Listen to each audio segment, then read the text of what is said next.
Good morning. Happy Wednesday. Hope everybody's having a great week so far and a great start to their Wednesday morning. Today we're going to talk about 10 reasons why right now is the best time to list your home. Look, I don't make these things up. These are stats that come out. I read articles, I listen to videos, find good content, take that, deliver it to you. I'm asking you to do the same thing. I'm asking you to find some good articles. You don't have to. I've got all the points for you. I'll send them out to you. I'm asking you to take that information and I'm asking you to convey it to your community, convey it to your sellers, convey it to your sphere, convey it to your social platform, no matter what it is. Shoot a video. This is going to be 10 reasons to list your home now. 10 reasons why now is the best time to get your home ready and put it on the market. Okay. You don't have to do all 10. Don't do this huge video with all 10. Pick the top ones that mean the most to you and put a video. Do a series. Do the top 3, then do the next 3, then do the next 3. Make it a series. Make people come back for it. Do one at a time. Do a simple video. Do whatever you would like, but I'm asking you to take this message and just put it out your sphere, put it out in social media world. Because right now, again, we need to control the narrative. We need to be letting people know exactly what's going on, that real estate is still happening. Buyers are still buying. Sellers are still selling. Business is still operating. I'm still a professional. I'm still here. I'm still your go-to person. So let's go ahead and jump in and let's get the topics for the 10 reasons why now is the best time to list your home. And again, if you guys want to know where some of this information is, it's actually fine. You get this email from Florida Realtors right here. You get it every single day, so you don't need to wait for us to give you this message. Because you are a member of the National Association of Realtors and Florida Realtors, you get this email from the Florida Realtors with all these topics. Mid-April is prime time for sales. That's what we're going to be talking about now. I just changed the topic and said 10 reasons to list now. 10 reasons why now is the best time to list your home. Create whatever topic that you want. Number 1, Realtor.com found the week of April 14 to be the best time to sell due to the mix of marketing conditions.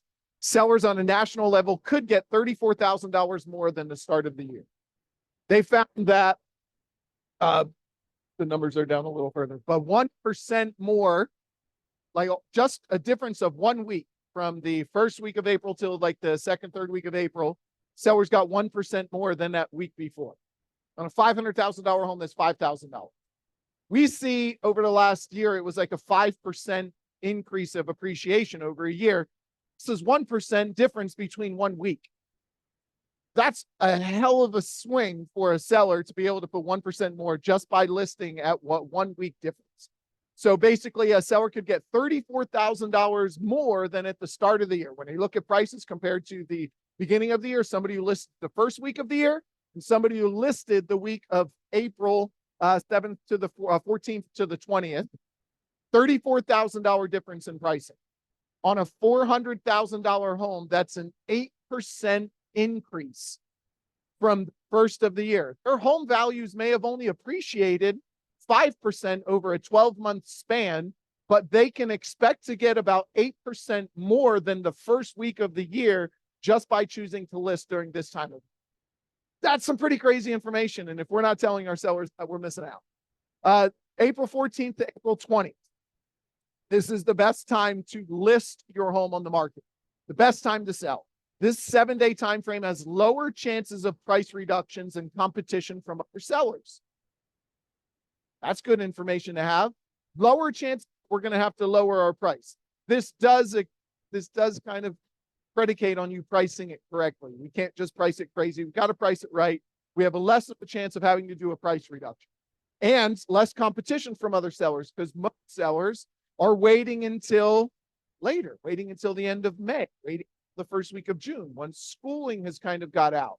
Once they've got past all of that, kids are out of school up north, they start looking. Kids are out of school down here, they start looking. For families, that's a big indicator. Since most home sellers take a month or less to get a home ready to list, now is the time to start preparing. So we know it's going to take you probably 3 to 4 weeks to get ready. Right now is the best time to start preparing, so we can put it on the market between April 14th and April 20th. What's another reason? Prices of homes listed during this week have historically been 1% higher than the average week and are typically 10% higher than the start of the year. 1% more than the average week and 10% higher than the beginning of the year. Again, we only got 5%, 5.5% appreciation all last year. And this isn't because of that's what's this year. These are historical seasonal stats that show that you will get 1% listing during that week than the previous week and 10% more on average over the last, I don't know how many years they went back in there, but over the last years, those are the statistical averages.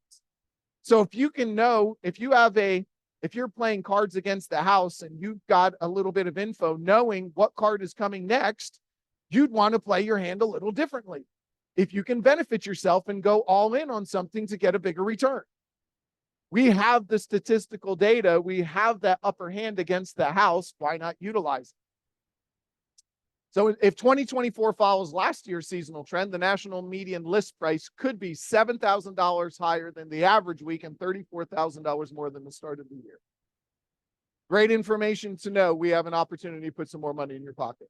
Historically, this week saw 18.4% more views per listing than the typical week. That's a nearly 20% increase in the amount of people viewing your listing by listing the 4th to the 20th of April. One simple thing, we're going to get 20% more. If you have 1,000 views on it, you'll have 1,200.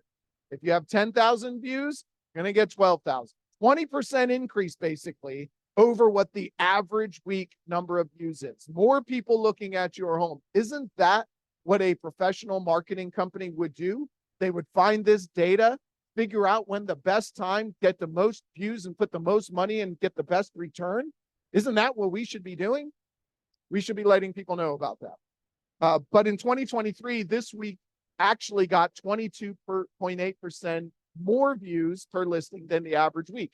So was last year a great year or was it just a good year? 2023, was it a good year? Was it a great year? Was it an average year? 2023 was like the second half of 2022 really slowed down. 2023 mimicked what that second half was. And we had 4 million home sales and about 5.5% appreciation. So it was a good year. It was not a banner year. It was not a great year. There were some struggles. There were some challenges. Interest rates caused a lot of pandemonium with some buyers. And until they got used to it, everything started leveling out. So last year, listing during this time of year got 22.8% more views than listing during the average week throughout the year. But statistically, it's 18%. So basically, let's say about 20% more views by listing during this time. Great info. Thanks to above average demand, homes tend to sell more quickly during this week. So, okay, so we're going to get more views. You can make more money. You can pretty much not have to reduce your price on your home statistically. And they tend to sell quicker. They don't sit on the market as long if we list during this time. Historically, homes actively for sale during the week of April 14th sold 17% or 9 days faster than the average week. 17%. Again, almost 20% faster by listing during this time of year rather than waiting or rather than doing it now.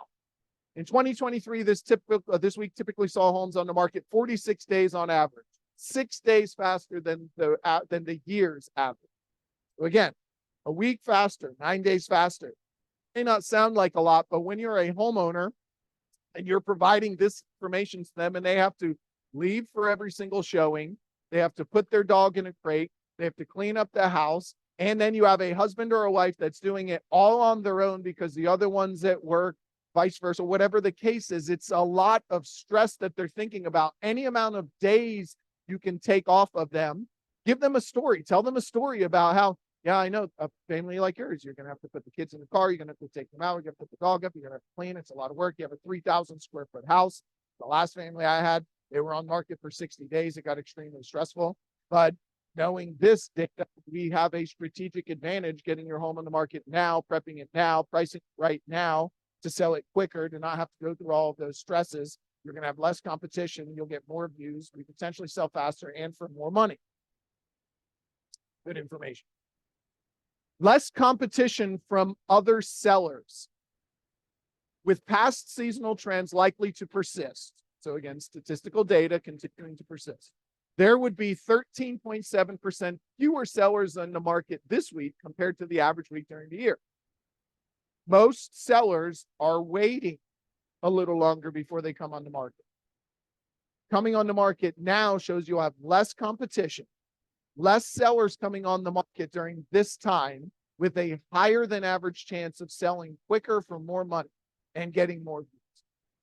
Active inventory was 14.8% higher in February versus last February, but still 39.7% lower than pre-pandemic levels. Inventory is lower. Again, we're looking at 14% higher in February than in April. So the inventory is higher after the first of the year. People make a decision. We got to move. We got to change. We got to change our location, change the job, get a new house. This is the year we're going to do it. Come on the market January, get ready in January, put it on the market February. More people on then, statistically showing that in April during this week is the best time to do it. I don't make this. What else? Below average price reductions. So just more stats on the below average price reduction. Price reductions tend to be lowest in late winter and early spring as buyer activity ramps up. Buyers get active coming to the end of the year because they're trying to get some homestead benefits, get into the house before the holidays, make sure that for the first of the year, they've hit their goal, they have their New Year's resolution, whatever the case. So price reductions tend to be lowest in late winter.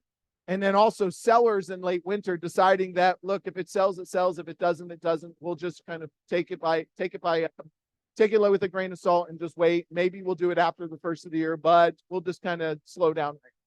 And then also lowest in early spring because buyers start ramping. Historically, about 24.6% fewer homes have had price decreases this week compared to the average week.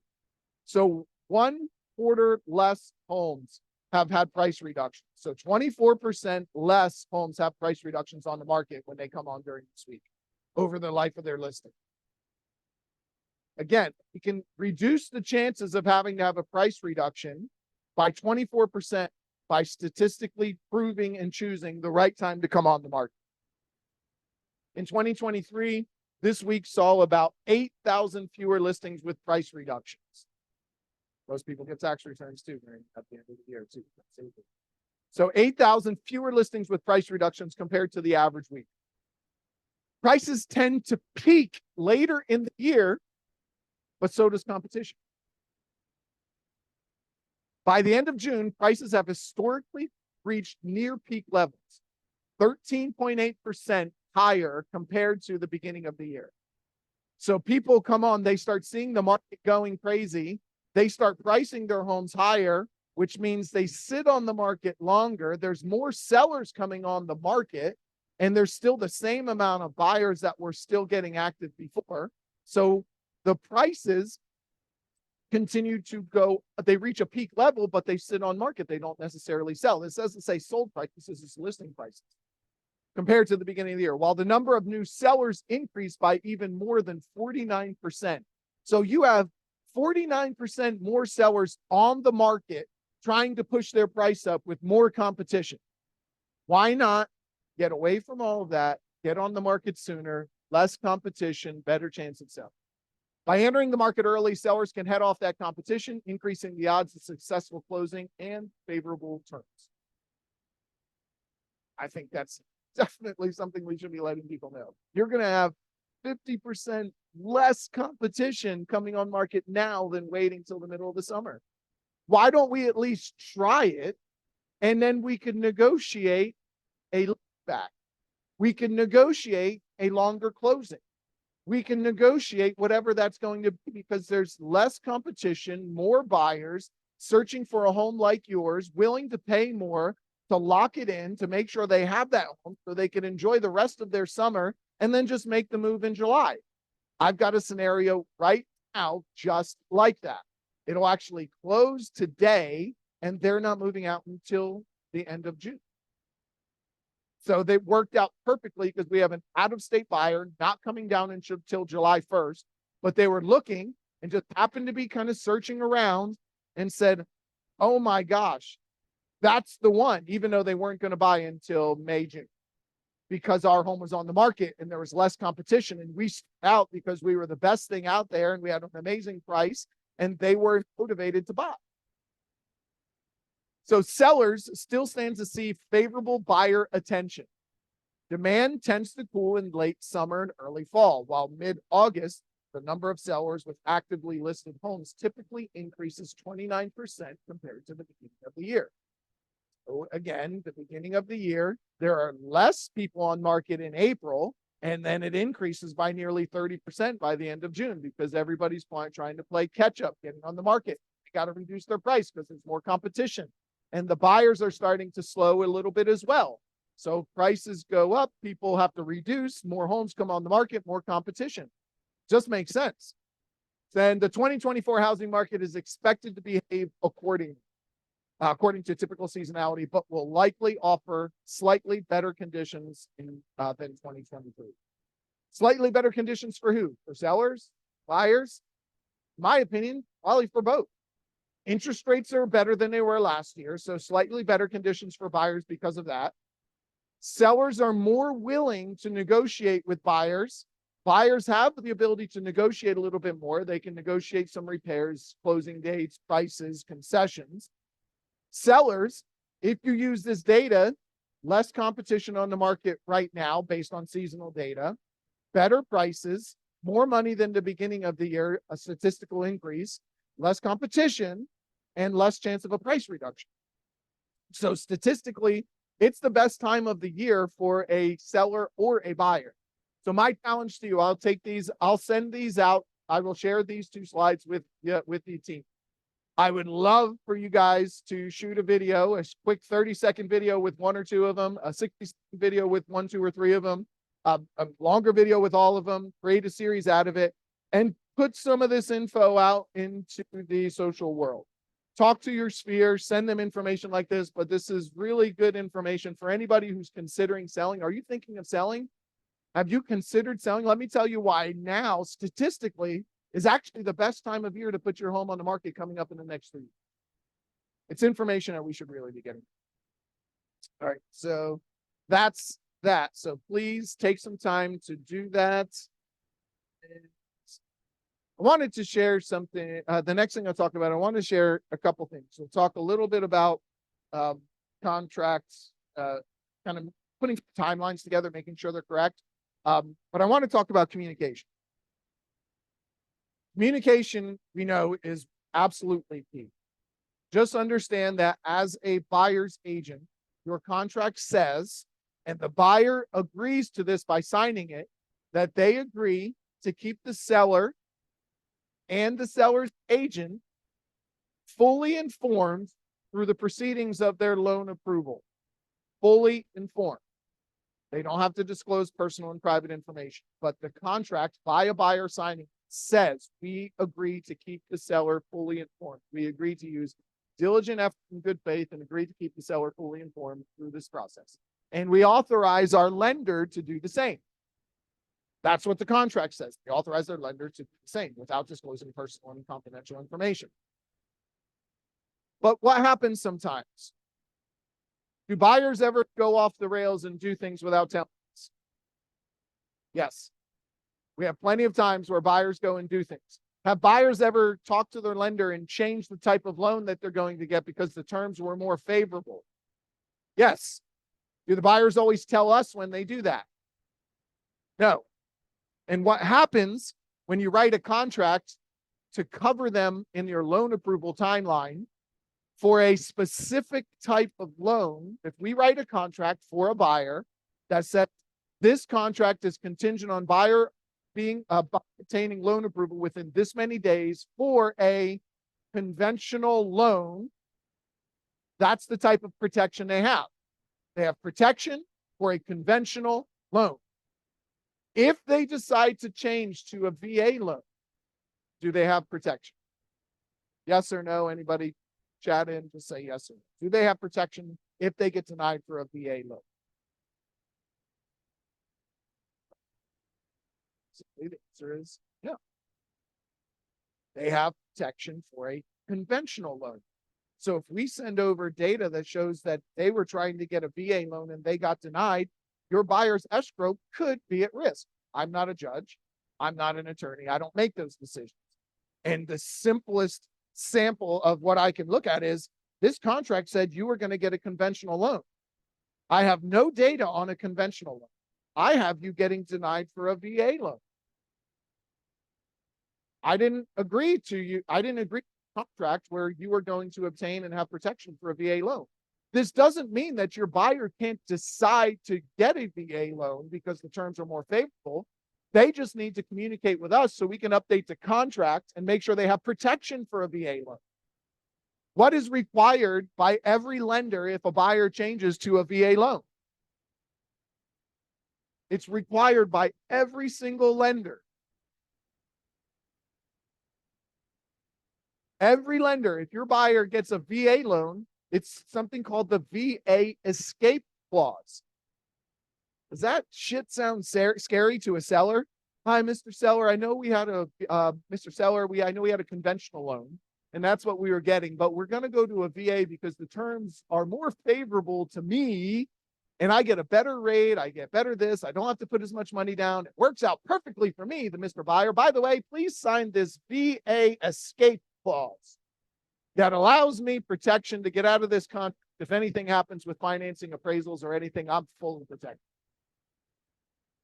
I know that's not how you'll present it, but a lot of times that's what it looks like. Wait, so you are telling me you were going to get a conventional loan, you're swapping to VA, and now you want additional protections that I didn't agree to in the beginning? I might be a little suspect, but usually buyer under contract is the best buyer for that property. And a VA buyer is afforded those protections by the VA. So what we're talking about is letting our buyers know, Mr. Buyer, through your loan proceedings, can the seller cancel the contract if lending changed when you notify them? No, the seller does not have the ability to cancel the contract. You are asking for a change of terms to the contract by using an addendum or an amendment. The seller has the right to agree or not agree to those changes. They have the right to agree to change or not agree and keep the terms as they are. And then your buyer has the ability to figure out what they want to do. And if their lender lets them know they will not be approved for a conventional loan, then they have to go VA. That's a different story. A protection for a conventional loan. Mr. Seller, I just found out I'm going to be disqualified and denied for my conventional loan. So I'm going to have to provide you with a cancellation because I am being denied my loan and I am unable to obtain loan approval within the loan approval timeline for the terms that I had presented. But I am approved for VA if you sign this addendum and we can continue moving forward. The seller cannot cancel. Nowhere in the contract does it say if a buyer requests changes to the contract, the seller can immediately say, nope, see you later, goodbye. It doesn't say that. That would be someone's interpretation, but in my opinion, it's an incorrect interpretation because it's not spelled out. That would be for a court to decide if that's something that was plausible or possible. But we need to make sure our buyers understand that loan approval is for this type of loan. During your communication with the lender, if you decide to get a different type of loan or change the circumstances of your loan, please let me know. We must inform the seller immediately. You're signing a contract that right here at the bottom of page 2, it says that you agree to keep the seller and lender fully informed through the process. I'm sorry, the seller and the agent fully informed through the process and authorize your lender to do this. So we have to make sure that we did have a buyer that changed circumstances, changed from conventional to VA, and then even worse, to go VA, they have to sell their primary residence because that's a VA loan. And if they want to get their next VA loan, they have to sell their primary residence. We were not told that. We weren't told they were changing to VA. We weren't told that they were going to need to sell their home.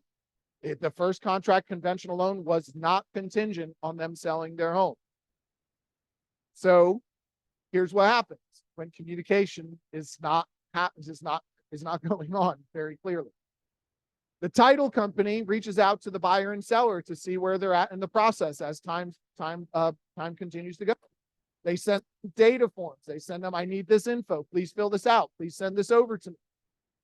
At some point, they send something to the buyer. Hey, I sent you an info form. Could you please fill that out and send it back to me so I can start gathering the data I need to close this file? Our buyer replies to title, unbeknownst to us, because they haven't told us any of this. They haven't even told us that they changed. It was actually changing lenders too. Changed lenders, changed loan type, and now has to sell their home. 3 big changes. We were not aware of any of them. They tell the title company in an email, in writing. Email is considered writing. Mr. Title Company, thank you so much for sending those forms. We may not be able to close on time. We do have to sell our home in order to purchase this one. That was very well known through the entire process that our home had to be sold first before we can buy this next one. That was not true. So we might need an extension to the closing date to make sure that we can close on our home first. No one else was made aware of any of this. No agents. We did not have any of that connection or communication with the buyer. They just decided to tell the title company that, and they had just went to another lender, told them they can get a VA loan at this rate with this payment if they sell their property. So now they've decided that that's what they're going to do. Obviously, that creates some confusion. And here's where communication needs to be a little more clear. So communication needs to be more clear. We have an agent on the other side who took a screenshot of the email that the buyer sent and sent that to the agent, to me, to like 3 other people, a text message and an email saying, you've got a big problem, figure this out and let me know what the hell is going on.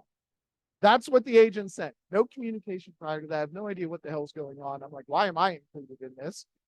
So they found that they're just going to drop without trying to communicate to the agent or anything, just decides I'm going to send this to managers. I'm going to send this to brokers. I'm going to send this to everybody that I can and just create a bigger problem. Then after that, this is where I just want you to, I'm going to get to a point. So please bear with me. Then I get an email because I call the agent, I talk to our agent, figure out what's going on, tell her we need to communicate and make sure the buyer understands where their protections are and are not. We go through all that. And the buyer decides they're going to send a release and cancellation. Because they're like, well, I know I didn't have to sell my home, but now I do because this is better for me. And they said, well, I'm not going to be able to get the loan. I'm willing to give the seller the escrow deposit. I'm willing to release it. I just want out of this. I didn't understand fully about the conventional VA. That's my fault. They admit all of this and they're willing to give the seller an escrow deposit. But this is the email I get from attached again to everybody, like 5, 6 different people, starting to wonder about you and your team. I received your buyer's release and cancellation. Nothing was filled in regarding disbursement of the escrow. This is what we call the release part of the release and cancellation with an attitude. And look, I understand.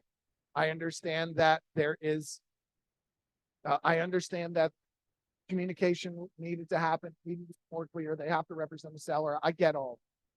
But we as agents are supposed to be the calming force of the transaction, correct? We're supposed to be the ones that keep everything smooth. So when you immediately reach out and start attacking people, I've done this exercise before. What do they immediately do? If I stood here in front of you and I put my hands up like this, and you put your hands up without me saying a word, if I started pushing you, guess what you're going to do?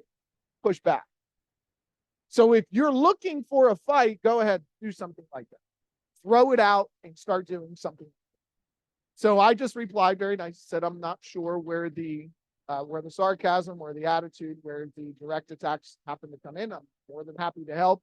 I've been made aware of the situation, been communicating with the agent, and aren't we supposed to be the ones that are figuring this all out? I mean, it seems like we're trying to create more problems with the numerous, and this is only 2 of them. There was about 4 or 5 other emails, all the same kind of attacks, pushes, and there's been communication. They just walked away.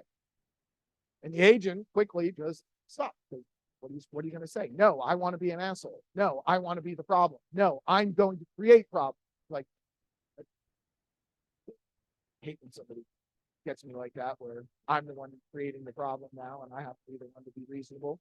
So communication is key. Make sure that we communicate. Let's really understand when we're calling another agent, how we're communicating with them, because this goes both ways. I've had some of our agents do something similar, come out and just kind of come out swinging and attacking when all they really had to do was just call and have a normal conversation and just kind of talk through it and discuss it and let them just remind them, I only represent the buyer or the transaction. This isn't my decision. Our job is to be the calming force, so we can communicate through this clearly and get to a resolution that works for all parties or a cancellation that works for all parties. I'm not trying to create any problems, but I do have a duty to present all of these offers. So let's just work on our communication. Let's get that challenge out for the 10 reasons to list and sell your home now. And I will send it out to the team. If you have any questions and anything, please feel free to reach out to us. Happy Wednesday, March 27th, last week of the first quarter. So let's get to work. Happy Wednesday.